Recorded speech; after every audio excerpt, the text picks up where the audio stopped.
itu adalah sawit rakyat Indonesia, bukan sawit yang hanya dimonopoli oleh grup usaha tertentu, dan kebanyakan uangnya bahkan mungkin tidak diinvestasikan di dalam negeri tapi di luar negeri. Oleh karena itu maka kita ingin mengelola sawit itu lebih baik.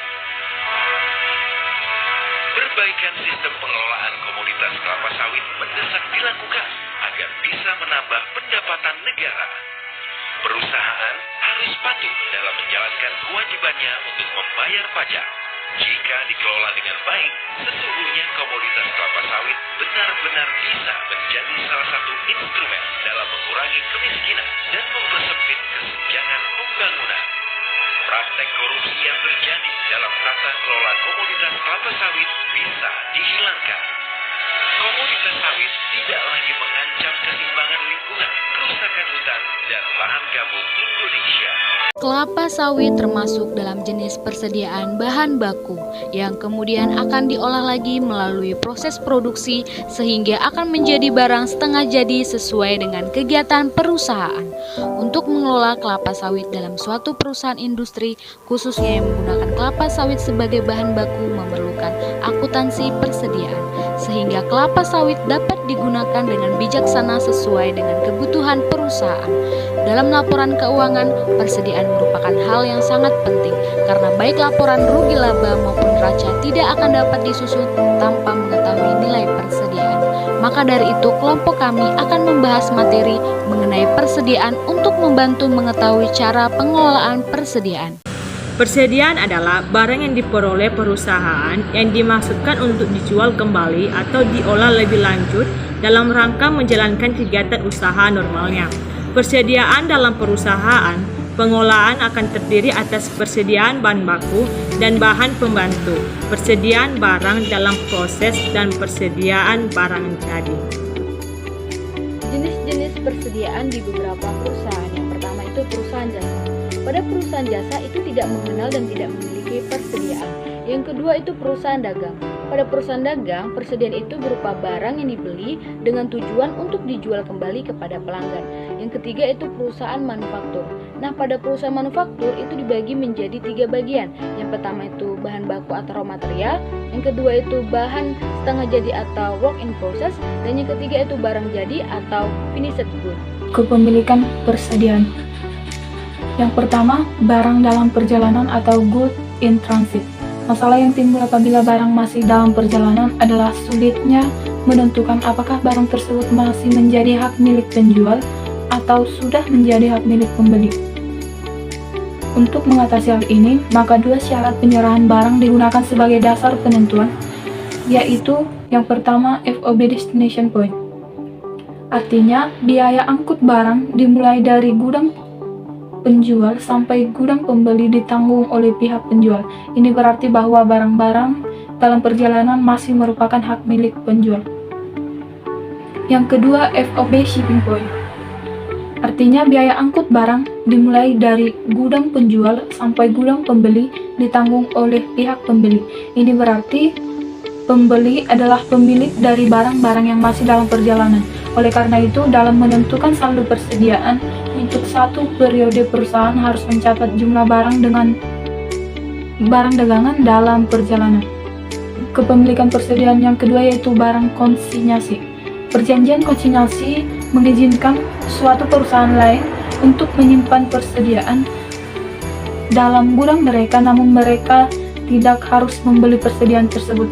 Dengan perjanjian ini, pemasok memberikan persediaan untuk dijual kembali dengan menahan kepemilikan persediaan sampai terjualnya persediaan tersebut.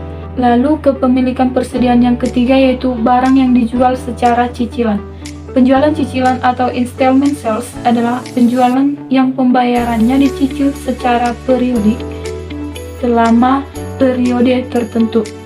Dalam penjualan cicilan biasanya penjual menahan hak legal atas barang sampai seluruh pembayaran dilakukan. Harga perolehan persediaan. Jika dilakukan pembelian persediaan, maka selain harga faktur yang dibayar tunai atau kredit, juga timbul berbagai biaya yang meninggikan harga persediaan. Macam dan tinggi rendahnya biaya tergantung dari perjanjian penyerahan barang yang disepakati oleh pembeli dan penjual. Bila penyerahan dilakukan di tempat penjual, maka semua biaya untuk memperoleh dan memindahkan persediaan itu dari tempat penjual ke tempat pembeli hingga siap untuk dijual kembali menjadi beban barang yang bersangkutan, menaikkan harga pembelian barang yang secara keseluruhan disebut harga perolehan, atau lebih singkat harga perolehan, yaitu harga beli ditambah dengan biaya-biaya lain untuk pembelian dan penjualan. Metode pencatatan persediaan terdapat dua metode, yaitu sistem periodik dan sistem perpetual. 1. Sistem periodik. Menurut Dickman, Douglas Davis tahun 2000 halaman 381, dalam sistem persediaan periodik, perhitungan periodik aktual atas barang-barang yang ditangan pada akhir periode akuntansi ketika menyiapkan laporan keuangan. Barang-barangnya dihitung, ditimbang atau jika tidak diukur, dan jumlahnya dikaitkan dengan unit biaya untuk memberi nilai persediaan. 2. Sistem perpetual.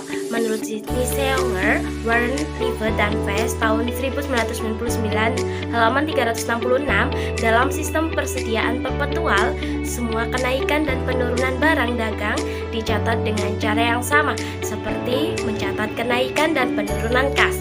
Akun persediaan barang dagang pada awal periode akuntansi mengindikasikan stok pada tanggal tersebut. Metode penentuan harga pokok persediaan. 1. Metode identifikasi khusus atau Specific Identification Method. Metode harga pokok yang didasarkan atas metode identifikasi khusus adalah suatu metode penilaian harga yang didasarkan atas nilai perolehan dari barang yang sesungguhnya. Penggunaan metode ini biasanya dipakai untuk barang yang tidak banyak unitnya atau kuantitasnya dan harganya pun cukup mahal. 2. Metode masuk pertama keluar pertama atau first in first out. Metode first in first out adalah metode penilaian persediaan yang menganggap barang yang pertama kali masuk diasumsikan keluar pertama kali pula. Pada umumnya perusahaan menggunakan metode ini sebab metode ini perhitungannya sangat sederhana, baik sistem fisik maupun sistem perpetual akan menghasilkan penilaian persediaan yang sama.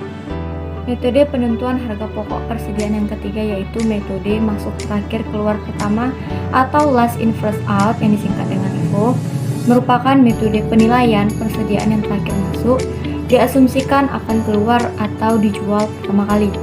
Pengaruh penggunaan metode LIFO terhadap penentuan laba bersih usaha: jika harga cenderung naik, maka laba perusahaan menjadi terlalu kecil, dan begitu juga sebaliknya. Yang keempat ada metode rata-rata, yaitu rata-rata sederhana.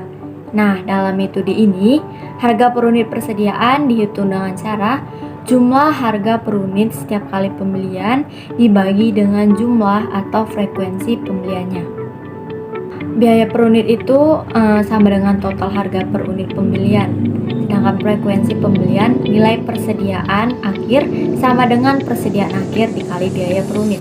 Untuk harga pokok penjualan, unit yang dikeluarkan dikali dengan biaya per unit.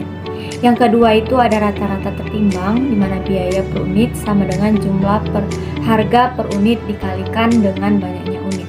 Nah, banyaknya unit itu adalah nilai persediaan akhir sama dengan persediaan akhir dikali biaya per unit. Untuk harga pokok penjualan, unit yang dikeluarkan dikali biaya per unit. Pengendalian internal terhadap persediaan. Pada prinsipnya, pengendalian persediaan di dalam suatu perusahaan itu dapat mempermudah atau memperlancar jalannya operasi perusahaan yang harus dilakukan secara berturut-turut untuk memproduksi barang-barang serta menyampaikan kepada pelanggan. Adapun manfaat persediaan bagi perusahaan. Yang pertama, untuk memenuhi kebutuhan pelanggan dengan sebaik-baiknya sesuai dengan permintaan pasar pada saat itu. Yang kedua itu untuk meminimalkan risiko keterlambatan datangnya barang-barang atau bahan yang dibutuhkan perusahaan. Dan yang ketiga itu untuk mengontrol stok persediaan di gudang dengan baik. Hal ini diperlukan agar tidak terjadi persediaan berlebihan pada barang yang kurang diminati oleh pelanggan. Nah, yang keempat itu untuk mempertahankan stabilitas atau kelancaran kegiatan operasi perusahaan. Apabila perusahaan menerapkan teknologi sistem informasi persediaan yang berbasiskan komputer, adapun keuntungan yang diperoleh yaitu yang pertama, perusahaan dapat memperoleh informasi yang akurat mengenai nilai dan posisi sistem informasi persediaan dengan adanya sistem pencatatan dan pelaporan persediaan.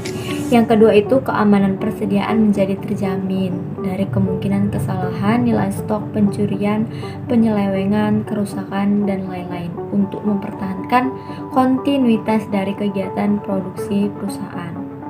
Dan yang ketiga itu permintaan pelanggan dapat dilayani dengan baik dikarenakan sistem persediaan itu dikelola dengan sistem yang baik pula. Persediaan merupakan bagian utama dalam perusahaan, khususnya perusahaan dagang. Tanpa adanya persediaan barang dagangan, perusahaan akan menghadapi resiko, di mana pada suatu waktu tidak dapat memenuhi keinginan dari para pelanggannya. Tentu saja kenyataan ini dapat berakibat buruk bagi perusahaan, karena secara tidak langsung perusahaan menjadi kehilangan kesempatan untuk memperoleh keuntungan yang seharusnya didapatkan. Dalam hal ini yang meliputi barang-barang milik perusahaan, dengan maksud untuk dijual dalam suatu periode waktu tertentu, atau persediaan barang-barang yang masih dalam pengerjaan atau proses produksi, ataupun persediaan bahan baku yang menunggu penggunaannya dalam suatu proses produksi. Oleh karena itu, persediaan sebaiknya dapat dikelola dengan baik.